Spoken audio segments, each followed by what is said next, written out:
Et voilà votre émission autour de la question. Une émission qui est présentée par moi, votre humble serviteur, Meshak Lofaka, le malabar de la presse congolaise. Bon, mon Lati, il facile pour vous informer que l'Institut Fakitaire des sciences de l'information et de la communication, IFASIC en sigle, est totalisé 48 ans yango émission à l'Elozali dédiée à IFASIC.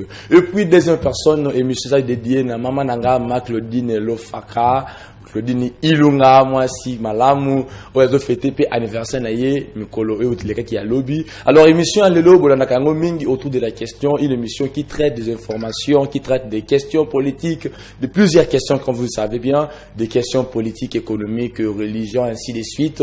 Alors l'élo toza penché sur le plan il y a religion autre, il y a mis moko il y a l'homme de Dieu, le pasteur Gédéon Mukaba Obo yebi déjà to ya maketre le bostulo to song c'est des sous et le monde est il y a l'importance d'avoir un père spirituel. Je vous informe que l'émission est à direct. Benga biso numéro aux a dit affiché wana okole ka direct au pesa biso avis na yo pour na émission oyo to au pesa biso suggestion na yo par rapport à l'importance d'avoir un père spirituel. Alors to keimba on te invité na biso. Bonjour pasteur Gédéon. Oui, bonjour papa Meshak Lofaka. En forme. Ngolo makas papa. Bonne église. Par la grâce de Dieu, Tozali. Je rappelle que Azali pasteur, il y a église la grâce de Bethesda, et la communauté Mira. Et le monde est tout bêta, il y a l'importance d'avoir un père spirituel. Papa n'a biso père spirituel à Zanan. Mais pourquoi père spirituel? Expliquez biso na bana zambaye banan. Merci beaucoup, merci papa Meshak. Encore une fois, merci et pas à Nzambe, ainsi que merci et pas à mon père spirituel, les révérends, servi de Kajan, ainsi qu'Azali, Azala Beni, ainsi que Nabana Nyonso, il y a grâce de Bethesda, monastère, Mira, Nzambe, Azalo Kumu, Baba Meshak. L'importance d'avoir un père spirituel. Voilà pourquoi père. Père, Aza, très important. Toujours le père spirituel. Oui, va Meshak. Donc, jamais qu'on le père spirituel, il faut encadrer le père nyonso. Okay. Voilà. Tout ça, le père biologique, tout ça, le père de la nation, tout ça, aussi le père spirituel. Mais, tout ça, le père spirituel, c'est celui, père spirituel, Aza, Muto Oyo, Aza, ko encadrer, âme, Aza, ko encadrer, Aza, ko bokola. Milimo yangani yanzambe. Oui, père spirituel, ça montre beaucoup le milimo yanzambe. Oui. Alors bon, c'est quoi pasteur? Différence entre père spirituel et pasteur? Non, il n'y a pas de différence. Pasteur, ça, c'est les ministères. Oui. Hein? Le ministère pastoral, le ministère évangélique, doctorat, prophétique, voilà. Si que apostolat. Mais bango nyonso baza ba père. Voilà, par rapport à ce qu'il y a fonction, il y a rôle, oyo nzambe a pessier et puis il y a bergerie, oyo a bengami berger. Père spirituel a joué rôle ni na katia église, to na katia bomo ya mutu. C'est très important. Pas Meshak, vous savez, na mboka na biso to komi na eloko moko papa, ba te belé to komi ko telemela ba père. L'autre fois, naoki mosala nzamba zoleka na mboka oyo alobi ke na mboka oyo ba père bazate. Na ki étonné comment na nation lokola Congo na monde ya évangile tout ça ba père. Siko moi na ko kozala mwana te so père azate. De moi ba père baza na rôle et belé na mboka na biso. Et puis qu'on a un père et on nous sala que mboka est avancé. Pour ceux qui na mboka to aka na bana. Or pour mutu azala mwana il faut père ndi abotaye. C'est que père aza comme créateur, père aza fondateur. Donc père aza mutu aza ko fait connaître, c'est-à-dire aza ko bota. Vous savez nzambe ebisina Adam et Ève, ebisina Adam, allez multiplier vous. C'est-à-dire, vous allez béler ceux qui perdent mon apport à la terre. C'est que l'importance y a batata, na moka na biso oyo, il faut biso banande, tondima, et puis to yeba, que ba père, baza important pour na biso. Yebisa na biso na kati ya église. Quand on a été ensemble dans l'église KDC les Jourdains, ensemble on a pasteur Nangai et révérend pasteur Mabaya. Alors est-ce qu'il y a la père spirituelle libanda pasteur Onazanae? Non, papa Meshak, il faut tout comprendre le romoko. Quand on dit père spirituel, na pasteur, c'est différent. Mais le problème est qu'il y a parcours, il y a moutou. C'est-à-dire, tout ça n'a père moussoussou, asa père ou a péché au baptême. C'est-à-dire, asa père ou introduit du monde la vie chrétienne. Ou tina na qui païen, père ayambio a péché au baptême. Ce qui est sali que, à beaucoup lieu malam, c'est que à condition malam de l'obéenzambe, à l'andeli âme na yo, à l'andeli vie spirituelle na yo, et puis à couper son ministère, à couper son mandat, il y a le tomo. C'est celui-là. Tout le net n'est un exemple.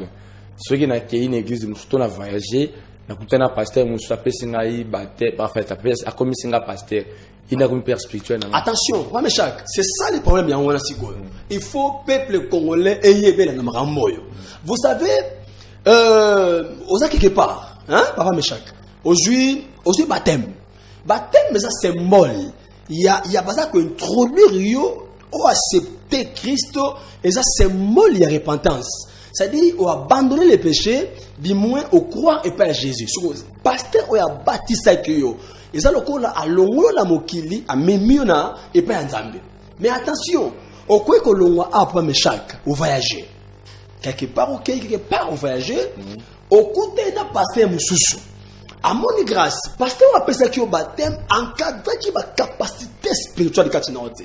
Après ce baptême, a ambition au Christ comme Seigneur et Sauveur, au recevoir Jésus-Christ et aux baptisés.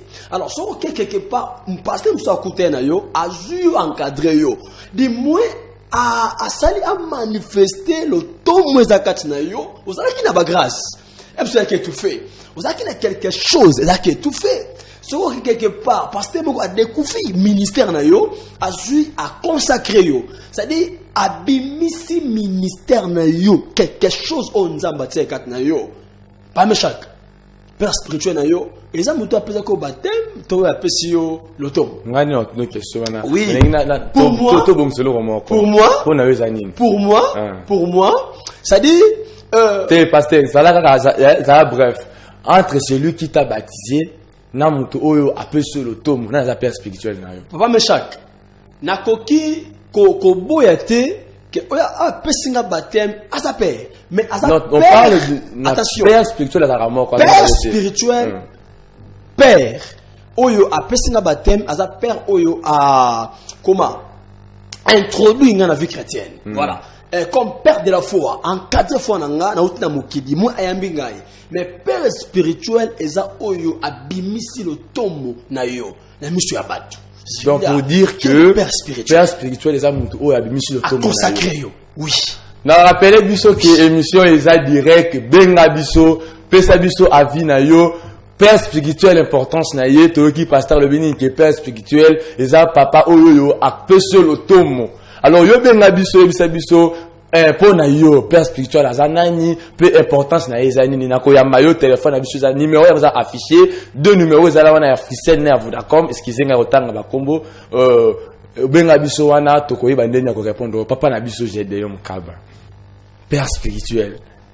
Soki papa oyo abatisaki yo anate abatisaka yo te. Est-ce que papa oyo ozobenga père spirituel appelé sur le tomo anaka yeba bukondima na yo? Pourquoi ne pas dire que père spirituel ezali kaka pasteur oyo yo abatisi yo parce que yene mutu ayebi yo na moni appelle moko to kata ma otema na appelle en deux moko. Oui, allô? Allô? Oui, allô, bonjour, toyambi yo. Bonjour, allô, bonjour. Oui, c'est l'évangéliste Kasereka. Oui. Oui. Ok. Le problème de, si on dit le père spirituel. Oui. Le père spirituel, c'est le père qui t'a baptisé. Amen. Qui t'a sorti dans le monde et d'amener à Jésus-Christ comme ce Seigneur et Sauveur. Ok. Merci, pasteur. Merci pour la propos, Nayo. Tozawana continue de bien abisso. Merci à l'âme. Obi, comment pasteur Nani? Ouais. Pasteur Nabiso trop bien à l'obi. Père spirituel, il a dit, oh, il a bâti. mais but c'est que le langage ya papa le bini ke père spirituel et ça mutu papa to bande na question oyo consacré soki pasteur wana tout le monde appelle mususu to yambana no. Allô, émission autour de la question to yambio. Allô. Oui. Évangéliste Kasereka na zongi lisusu. Ah. Nani na lukaki Évangéliste Kasereka. Kasereka. OK, de l'église de la République na Mbinga Kisho. OK, merci pasteur. OK, na lobi ba père spirituel les âmes tuko ya longolo na mukyo batisio. Wana nde babenga ka papa molimo. OK. De papa molimo. OK, merci beaucoup. Évangéliste Kasereka lobi papa ya molimo eza mutu oyo abatisi yo. Mais biso to ya évangéliste je donne kaba beli ke pasteur ya molimo et père spirituel ezali oyo apesi yo lotomo. Benga biso to yo kaba point de vue na yo. Oui, allô to yambi yo. Oui, allô, bonjour. Allô, bonjour. Pasteur Mira. Oui. Oui. La bonne la commune en Féné. Ok, pasteur. Je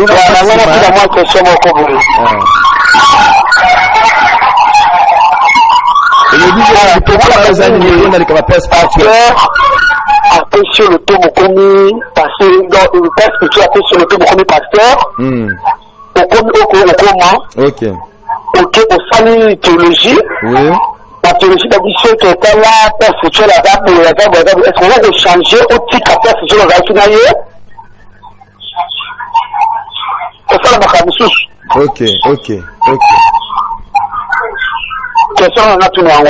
question au bini papa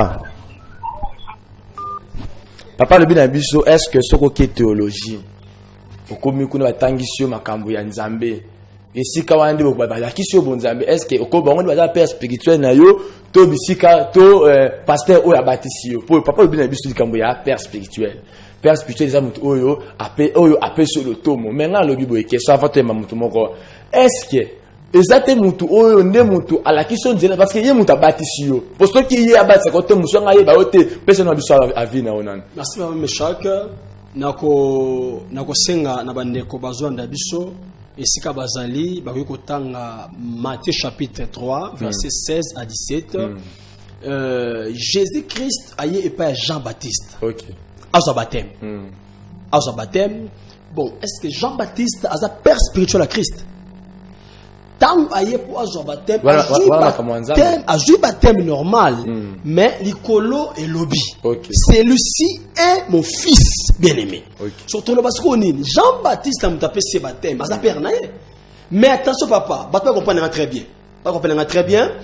Ce qui n'a pas père spirituel, aza mutu oy apesio manda, a mandante yo, oy anzimi le tomo na yo. Papa, vous savez la temps où il y a Élie, bazalaki ebele, mais le problème c'est que ceux qui écoutent Anike, père ou apesio baptême, encadré, père spirituel, ce n'est pas d'abord la baptême. Baptême, mais ça introduit la vie chrétienne. Mais il faut encadrer vie spirituelle. C'est-à-dire, il faut laisser encadrer à comprendre nos et puis à découvrir la grâce et puis à mandater, à consacrer celui-là, le père spirituel. Ce qui est arrivé que, mais c'est là où tu peux c'est vraiment le bon dans la question. Oui, allô? Oui, c'est moi, pasteur Miro Nagama Kiliboso. Ok. Père spirituel, il va être un mandat, pas comme sur le pasteur. Ok. Donc on a dit que parce que la thème de Bandela Kango. Et on a baptême au soumike, si la thème au pasteur Moussoussou. Ok. La thème au soumike, on va baptême Moussoussou papa. Ok. Mais si on va pasteur pour la libérer là. Ok. Mais pasteur Outi Koloba Awawa, et ça faux à la pasteur. Ce montant comme monsieur pasteur, il y a une perspective. Vous avez consacré. Est-ce que Abi, bon thème m'appelle Monsieur Boto Zonga tous. Allô? Allô? Maman Thérèse, la gobe à la rivière à ta pasteur. Ok, ma Solange. Attends, le père spirituel. Oui. C'est papa. Ok. Papa Messi mwana, papa Messi mwana bila molimo. Cadre mwana bilinzela. Et papa continue à poursuivre mwana papa sa ministère. C'est pas un peu spirituel. Il faut pas ramasser vous donner le mandat. Ok. Hein? Ok. Mandat, c'est pas son père spirituel. Nza pambola yo Maman Solange, nza pambola yo. Après, un mandat, c'est pas le père spirituel. Merci beaucoup Maman Solange. Merci beaucoup. Maman Solange alobi kaka ndengo lobi pasteur azali père spirituel azali mutu oyo apesi yo mandat. Ye peka mutu akolisi yo. Siko to dengi to yeba. Différence ni ezalaka na mutu abengi père spirituel na mutu oyo abengi mentor. Ye mentor na ngana mbapelo bongo la peso maloba o oyano la biso. Allô bonjour to yambibino. Zonga muté pardon. OK. Nalingaki na compléter juste na monoko ya pasteur ou azana le père spirituel azali mutu oyo alakisi yo vraiment bonzambe akotisi yo na kati ya spiritualité pe akomisi yo mobateli bampate. OK. Et dans ce cas bakobenga ye père spirituel parce que ye pe akongoli nzela maintenant mutu oyo abatisi yo parce que neti babiso boye tozali batisi banda bomwana mais totikala koyeba bonzambe te juste ntango nakoli eza na moto ankadraki ngai alakisaki ngai bonzambe ye nde nakoki kobenga père spirituel na ngai. OK, merci beaucoup. Papa na biso auti koloba bini ke père spirituel ezali oyo alakisi yo nzela nzambe. Répondre na biso différence ya père ya mentor na père spirituel. Merci beaucoup Papa Meshaka.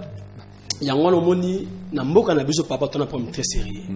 Surtout ba chaîne o baye lelo, ba chaîne o baye lelo, bazozwa importance mingi ya mentor qui a père spirituel na ye.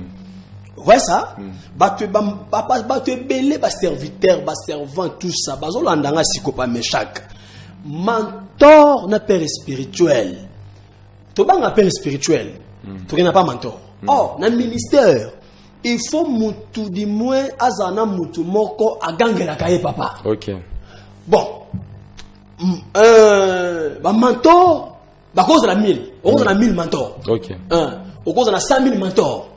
Donc mentor azana mutu moko oza ko courir vers ye, c'est-à-dire ozana quelque chose moko peut-être au monde akena musiko se plaire na grâce na ye, voilà. Oyo ko ozana problème moko boye par rapport il y a encadrement toujours spirituel. OK, comment on a yé. Mais ça perd nos spiritualité. OK. Attention, tout ça la confusion en a été. Les lots te belé na bito pèse importance ming na ba mentor qu'elle va perdre na biso. Or, importance d'avoir un père spirituel. Père spirituel ata azana caractère commun. Il est ton père, papa. OK. Il est ton père. Ce que te belé ba qui m'a père spirituel. Azara très dire. Son akère suspend ngai.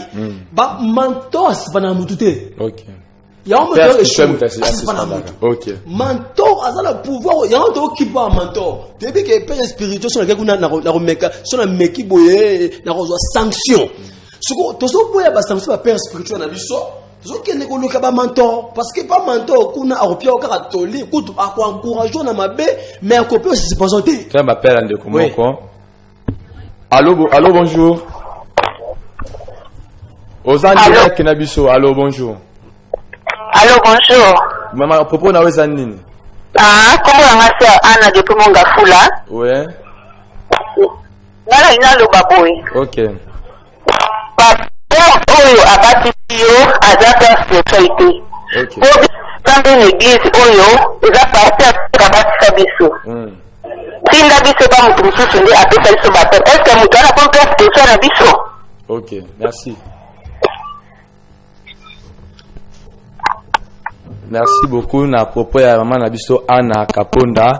Papa na émission ça vraiment ba appel les CDT mais je appelle Andeko Olo.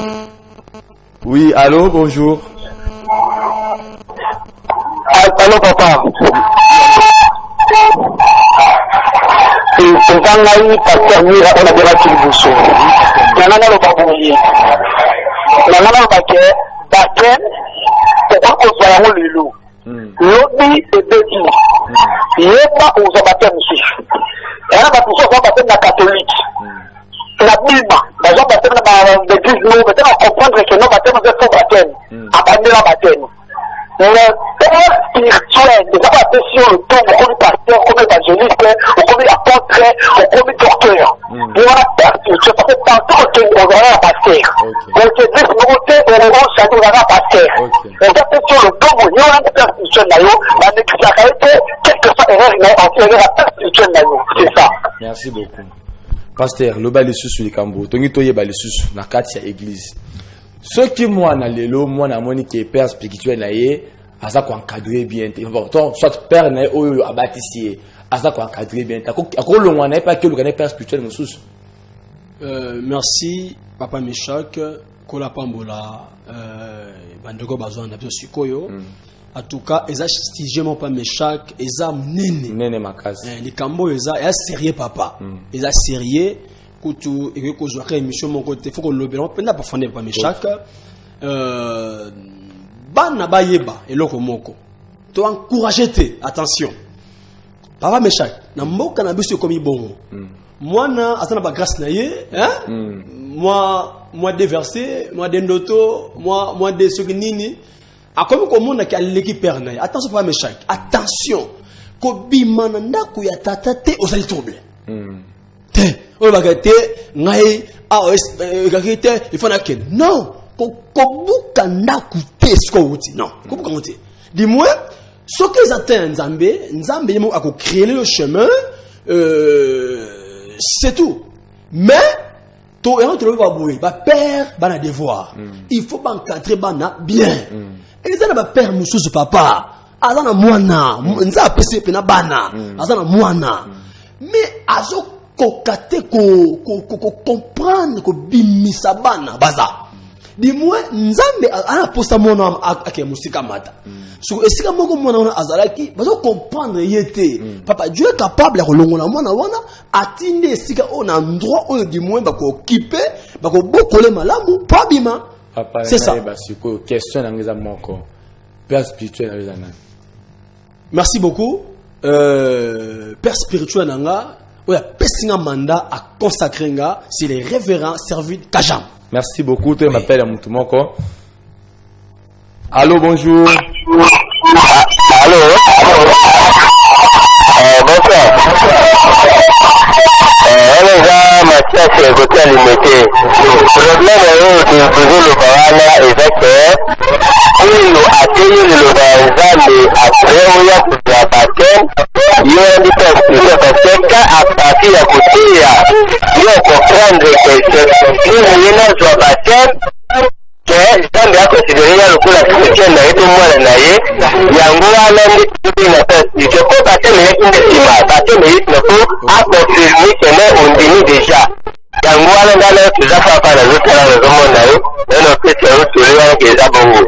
Merci beaucoup nza pambola yo papa na biso lobi pona ye ba père spirituel ezali mutu oyo nde alie mutalandeli yo ozalaki mopagana te yo bongo ni motema nde okomi ti okomi mo santo. Alors papa pesa non conseil moko kasina papa o bazala kazala mwana na ye mwana zo évoluer malamu papa okangi mwana mwana moni ke simba na te a changer nzela azalaki pa na yo oyo marike mwana na talent ana talent mwana awakini musika mais ozo kanga abokangi mwana ti mwana kine pa mutu mususu aki abati na komi papa mutu mususu pesa no papa oyo ba ko bomba lipamboli ya bana bango ta bomba ba ibini ko bomba ba grâce ya bana bango te. Merci Papa Meshak.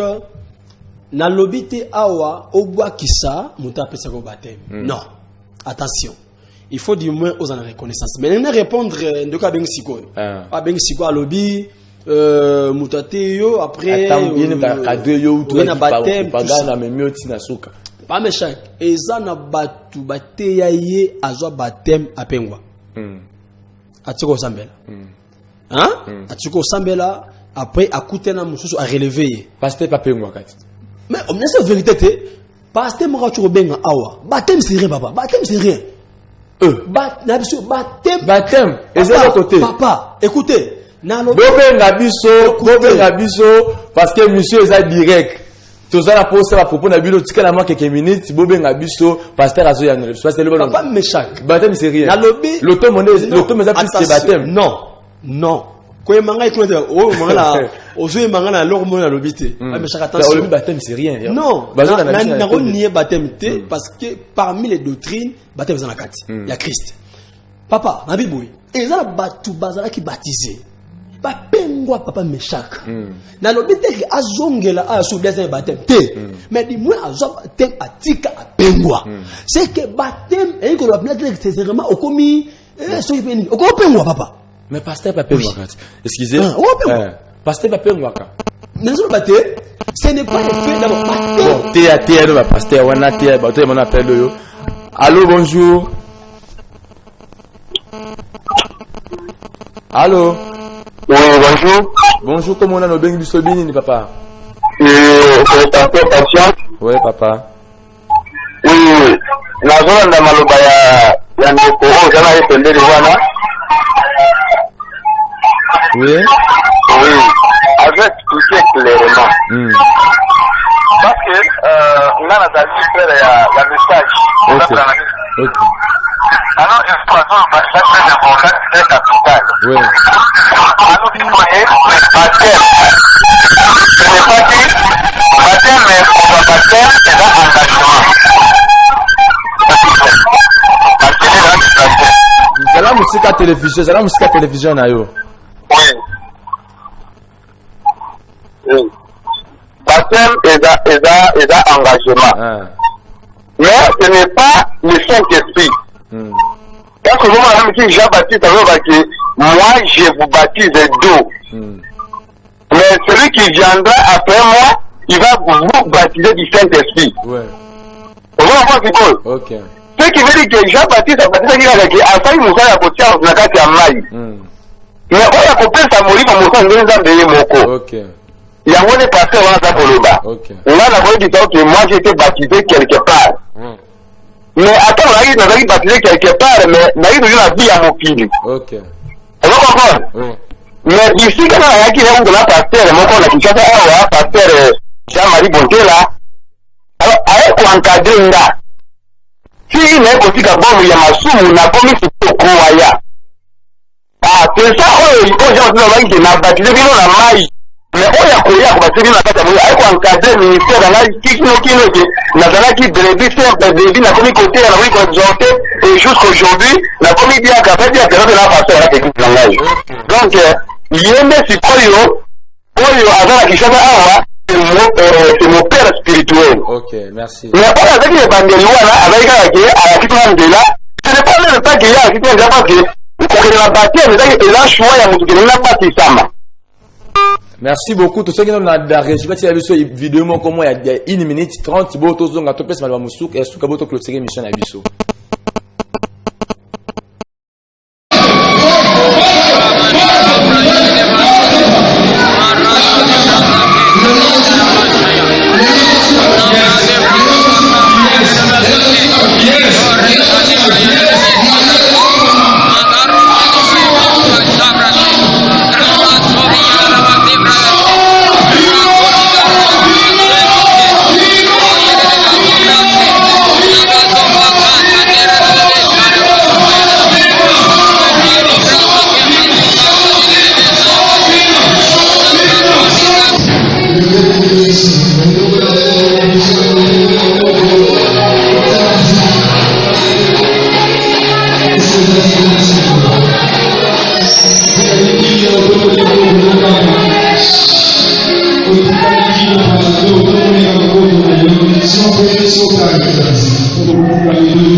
Oui, vous savez que l'église KDC le Jourdain est organisée jeudi, chaque jeudi, à 7h, 9h30, la prière, jeudi, combat, miracle, les autres salles à Mawana. Il y a un invité aux autres salles, aux autres, on a émission, on a invité, on a jeudi, à semaine, il y a semaine, il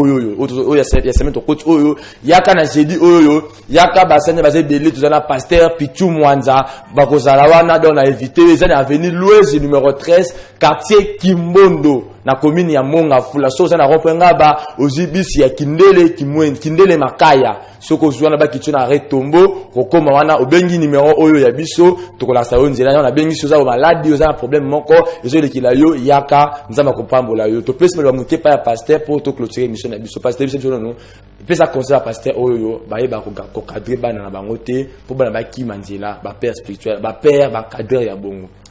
Merci beaucoup Meshak. Na kuyebisa na mboka oyo ba père baza. Na raconte mutalo baka na mboka oyo ba père bate. Ba père baza te, ba père bate. Non, non. Avant au salama bon, ezana ba père baza la kiyo. Donc na mboka na biso ba père baza. Mais to kosenga na ba père boye. Ba yeba peke le kumu na bango ezaba na bango. Voilà. C'est que ba etufe bango te. Soki mwana amati tango David akebunda na Goliath Saul akotuna wana aza mwana ya nani. Voilà. Eza kamala wa makasi c'est que ba père bakanga bana ba matate baza combattre bana ba bien que esengo ya papa eza na bana oyo ya zo encadrer. OK, merci beaucoup. Appelle la biso suka yango yo. Allô? S'il vous plaît. Pour la consultation, il y a le désastre. Donc, même la compagnie à ma théorie, au bazar, papa peut se le thème comme pasteur, à la partie compte pastoral, à quelle la théologie, c'est-à-dire que le compte pastoral, les âmes à guerre, à l'eau l'église, à l'eau la communauté, à tout type de la communauté, la méminaï. Maintenant, papa qui a su erreur à papa, à l'eau, à combien de années la méminaï, il n'y a pas de bateau. Parce que par exemple, c'est un minimum à vie. C'est ça qu'on a dans. Merci beaucoup. Bana bango pe baza mabe. Yemoko apesi le tomo mais à se révolter à kimi papa le basuka yango na pepe sa programme église et ainsi de suite. To repesa toli bana ya bongo ebi soki mwana atosi papa te bako tosa pete. C'est-à-dire père ou apesi au mandat.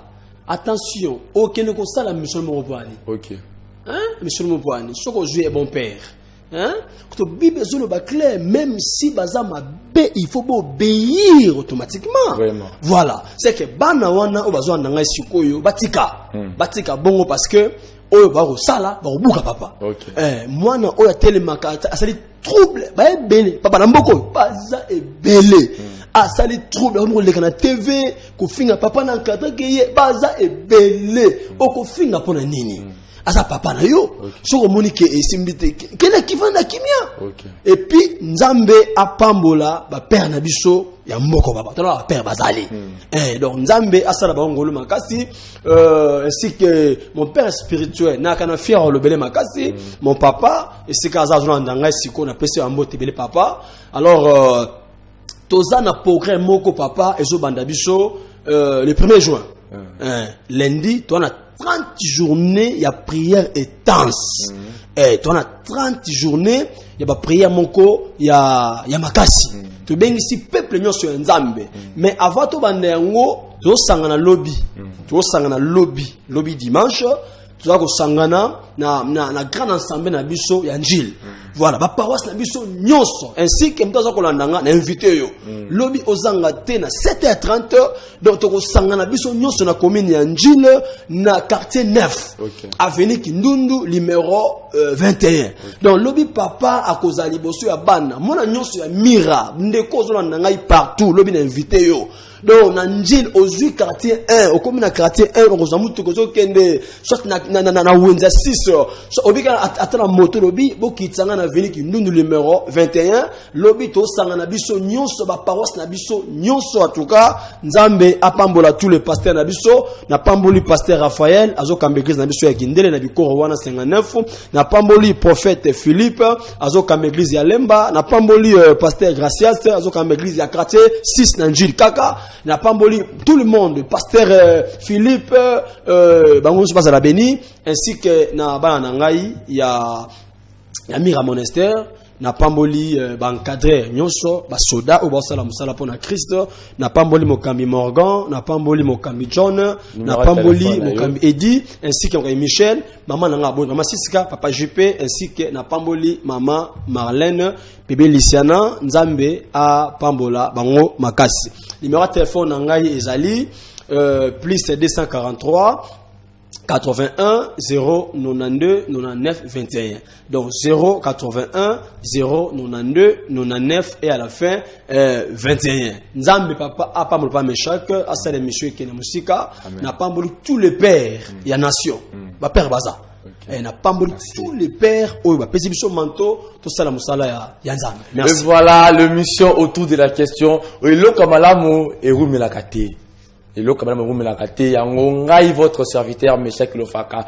Émission, les apportent, les apports, on a posé ça les cas, pasteur, aux hommes politiques, aux hommes business, aux nani. Émission, les apports, la moutonnion, so, y a un invité déjà, bino, mardi prochain, tu relèves la Cambria, moi, si na katianda kwa libala, moi, si mon Christo. Tu sais que marqué, bah, maman, biso lelo, a comment ko sambelebe, mais na kamanda kwa lande la kate. Basi ya lelo ba bebisi mo Kristo maintenant kuna zo bongo tolobela makambo ya ba mama basi ya ba sala nzambe ba mama pasteur ba tolobela ngo mokolo ya mardi yango porte za ya ko pole ya za polele benga biso ya bisa biso toko ya église na yo toko ya ko filmer toko ya ko sa ba reportage nyonso poto lexa awa la RTVH. Et alors on a ko bisa bino le sous que émission na biso ezo le capé na YouTube ko remarquer di bosso ya TV to komi autour de la question les émission autour de la question mais na chaîne na biso ya Congo Malabar TV kende kuna abonné olanda makambo nyonso wana kende ko s'abonner na Facebook comme journaliste Meshach Lofaka okozwa ngai numéro na ngai ya YouTube ya nani ya WhatsApp eza wana pe numéro na ngai appel eza ya Vodacom ya WhatsApp eza ya officiel benga biso